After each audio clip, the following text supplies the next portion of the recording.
Ladies and gentlemen, the American Jury and Bulldog Nation, I do not use a teleprompter. Sometimes I use notes just for my outline. I'm not going to use notes because I've learned that although you might remember everything you cover, it doesn't deliver quite the same way you'd like it. So we're going to, on our show today, both in the Eric Deters Show and the local news show, I'm just going to comment about and report from memory what happened last night in the elections and hope I cover it well. First and foremost, like many of you, I stayed up all the way through President Trump's speech. I'm up working anyway, and I worked while I watched the results come in. I watched Fox News, and I thought Fox News did an excellent job. I really loved when Sean Hannity got on and gave some insights of what he was hearing from the Trump campaign, which all turned out to be true. I am so relieved. Last night, I felt a little tinge of emotion. I feel even more today that I am someone, like many of you, who genuinely believe America got saved last night or today. I truly believe that. When you look at Joe Biden and Kamala Harris and their cabinet, it is one of the most, in fact, it is the weakest cabinet. He is the worst president. She is the worst vice president. They're not even like serious people. And what they wrought upon this country the last 4 years, as I like to point out to I pointed out to somebody this morning, what's so tragic about this is all the harm that they've caused, this administration has caused this country. They don't have to pay for it personally. They get federal pensions, they get all, it's sickening when you really think about it. You know, we now have to clean up a mess of incredible proportions. Fortunately for this country, President Trump and J.D. Vance will do it because they're problem solvers. And do you know what the best politics is? The best politics, nobody ever talks about this. The best politics is always just doing a great job. It takes care of itself. I predict and I expect President Trump and J.D. Vance to do an incredible job, and that will mean that J.D. Vance will be the 48th president of the United States. And because they won't be able to be challenged by the Republicans, and the Democrats will just flail. Let me tell you some more observations. As you know from watching, the Republicans flipped the Senate. Marino won. Looks like McCormick in Pennsylvania is going to win. Hopefully Tester will win in Montana. And who else? I forget the other one that won. But I want you to know, Justice from West Virginia, Manchin seat. So the fact that they have the Senate, President Trump can move quickly to get his cabinet approved. And remember who's on his transition team. It includes Eric Trump and Donald Trump Jr. What is the significance of that? They're not going to make the same mistakes, which was understandable because they didn't know anybody. You've heard President Trump say, I didn't know anybody. So they responded to and relied upon McConnell and the Bushites. That was the biggest mistake of Trump's first administration. Jeff Sessions, look what happened there. Christopher Wray, Barr. You go on and on and on. They appointed these people that were disasters. That's not going to happen this time. They are going to have competent loyalists in that administration. And it's going to be a thing of beauty. It's going to be a thing of competence. In addition to that, it looks like they are going to hold on to the House. Now, what does this mean in so many levels? Legislation given. Trump will use that executive order. The other wonderful thing about it all is that you're going to have a situation where Donald Trump is not going to have to worry about countless House and Senate investigations of him like he's had to endure under the Biden administration. And the tables got turned, didn't they, on old Joe Biden? I expect, if you noticed in his speech last night, he didn't reach out that hand. He basically said, hey, I got a great coalition here. We're going to make America great again. He didn't say, oh, I love you, all's forgiven. And you know what? Where there is crimes, there needs to be. Now, he's already said he's going to pardon Hunter Biden, which I think is beautiful. And let's not forget where Joe Biden was last night. First off, Jill Biden wore red yesterday on Election Day. Do you think that was by accident? These are political people. Joe Biden stayed at the White House, wasn't even near Kamala Harris. And what do we have by Kamala Harris? We have in Kamala Harris a complete disrespect to her supporters, just like Hillary Clinton did in 2016. To not have, it just proves that she doesn't have what it takes to be president. Folks, if you're in politics, you're on winning elections, losing elections. There's nothing like the victory party, and there's nothing like the losing party. But if you're the leader, you have to speak to your supporters. When I lost the governor's race, I did it right here in this studio with my friends and supporters around me. You have to do it. For her to not to go do that is just shameful to those that were there at Howard University and those that were watching on TV. And for her not to call Trump and concede, weak. It just shows that these people did not have what it takes. And the meltdown. And it's America got saved last night on so many levels. We're so through with all the woke stuff. Oh, and then the Liz Cheneys and Mitt Romneys and Dick Cheneys and the George Bushes of the world. Boy, oh boy, oh boy. What did they weigh? See, Trump did what they could not do. And what Trump endured, remember, I said that I think Trump could be the most amazing American life because he conquered the business world, he conquered the entertainment world, he conquered the political world. I mean, unbelievable, billionaire playboy, the whole shooting match, solid family. Then he is no doubt the greatest political. People used to think Bill Clinton was great and the political comeback and endurance and all he went through. Nothing compared to Trump. And I want you to know that I have great pride and joy that with the exception of 1 week when I was mad at him, he endorsed Cameron for governor, which was a mistake, I have stayed loyal to Trump since 2015 when he announced all the way up till now. January 6th, I was one of the few people that thought he won the debate against Kamala Harris. I remember Kimberly Guilfoyle appreciating that in the drive from the airport to Patriots Day Freedom Fix. Eric, so thank you for being so positive.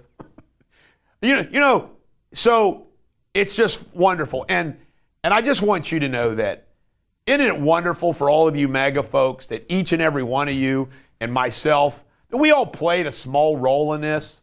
We all defended him on social media. We all show up at rallies. We all do the Trump trains. All the things that we did, we are all part of this, and it's just absolutely wonderful. And the way I look at it is it's like we've saved the woke liberals from themselves. They know not what they do. So, it's like, I'm not talking about Biden. I'm talking about rank and file. They didn't realize that, I'm sorry, to vote for abortion is not the end all. And Trump handled that issue perfectly, had the exceptions. Let me comment about some more things. The Florida, DeSantis and Trump opposed that putting the abortion into the Constitution. That got defeated in Florida. That was a big deal. Let's talk. I'm going to talk about the Kentucky local elections here in a minute. But Trump got to appoint 3 Supreme Court justices. I would not be surprised that at the end of the 4 years, they'll want him to, it wouldn't be shock me, Thomas will go, possibly, and Alito. So he has an opportunity to replace 2 Republicans with 2 Republicans. The 3 Dems there, they're not going to go anywhere. But he could protect that majority. Trump has an opportunity to be a most consequential president right under Washington, Lincoln, FDR. Those 3 are completely separate from the pack. but he can fall in there with Ronald Reagan right under that. Now, let me tell you something else. Isn't it wonderful to see all their lies? World leaders are ecstatic this morning for the strength. They acted like world leaders didn't want Trump. Really? Not true. They want the strong Trump. I feel safer already. Do you feel safer? I feel safer already. Nothing that they do, like Trump said last night, we're the common sense party. Before I close, I want to just say this too. I want to thank Latino voters, the black voters, especially you black male voters, 25%. And this coalition, union workers, so many of these traditional Democrat voters who realized that this country was going in the wrong direction for them and our country and had the be brave to step up. And let's not forget the cast of characters that Trump has assembled and compare them to the cast of characters, the evil Soros of the world, the globalists that hate America. Elon Musk, government efficiency. Bobby Kennedy, our safe food. I mean, it's unbelievable. So it is a great day. I'm honored to play a small role in it. I'm excited about it. And I'm sure I'll be commenting more about it in the future. But God bless America. God save America. I have no doubt that divine providence shined upon Donald Trump for all of us. All right, let's talk about the elections from the local news perspective. I'm going to cover Kentucky first. The Republicans held on to the House. They obviously the Senate, the state Senate, the Republican legislature, all the Republican congressmen won. That wasn't unexpected. Thomas Massey didn't even have a Democratic opponent. Also, issue 1, the Amendment 1, saying you couldn't be an illegal and vote in a country, which way it should be anyway, but they've put that in the Constitution passed. School choice went down hard. It just goes to show you that in rural Kentucky, where there is not parochial education, that's not going to fly. So that was, unfortunately, in my opinion, a bad loss. Up here in northern Kentucky, there's no surprises. All the Republicans won. That was typical. The Democrats did hold on, I think, to the one legislative seat. I have to have some fun with some of my friends. Bernie Wessels won in Fort Wright. Cassie Schabel led the ticket in Lakeside Park. Have fun with her, Paul Markcraft. Go get him, Cassie. And then in Cold Spring, Steve Cunningham, my buddy who ran for mayor, stepped back, ran for council, and was the leading vote getter on Cold Spring Council. So congratulations to Steve Cunningham. Now, let's turn our attention to Ohio, where there was some big earthquakes. Of course, Bernie Moreno taking that seat is top of the ticket. I'm sad to report that the Democrats lost 3 races for the Ohio Supreme Court. There's only one Democrat on the Ohio Supreme Court. And the reason why that's so important is because, I'm sorry, folks, and I warned you about this, the Republicans on the Supreme Court are bought and paid for by corporate health care and their law firms, and they don't give a damn about injured Ohioans. They don't. They don't care. And those of you that think that there's frivolous lawsuits on, trust me, that's a bunch of bogus baloney. So that was the only thing that was, in my opinion, painful for me last night. Now, Taylor won. I think it's in the 2nd Congressional District, so they got a new congressman. Landsman won re-election. But the biggest news in the tri-state last night politically was that Connie Pillich won and defeated Melissa Powers. They chose Melissa Powers because she was a woman. They thought that she could hold the Hamilton County Prosecutor's office, but that didn't happen. So for the first time, a woman's been elected to that. Melissa Powers had gotten the appointment. And now the Democrats hold every single Hamilton County office. Joe Deters, by the way, running for the Supreme Court, lost Hamilton County running for the Supreme Court. That just tells you how blue Hamilton County is now. It's good, by the way, for people's individual rights. It really is. I mean, Hamilton County having Democratic judges and local judges and whatnot will be good for people seeking redress in the courts. But that was the big earthquake news. Also, the issue one, sorry, Maureen O'Connor, went down to defeat. So what that means is the legislature will continue to do the redistricting, rewriting those districts every year or every 10 years. And guess what? That's the way it's supposed to be. So Maureen O'Connor lost. That also gives me a sense of pride and joy. I'm sure I forgot something, but that's my commentary on all the local news. And you know what? I think that overall it was a wonderful day in the neighborhood. The latest world headlines. The German Chancellor and French President held a call to discuss the potential impact when US President Donald Trump returns to office. According to a German government spokesperson, both leaders pledged to strengthen their cooperation moving forward.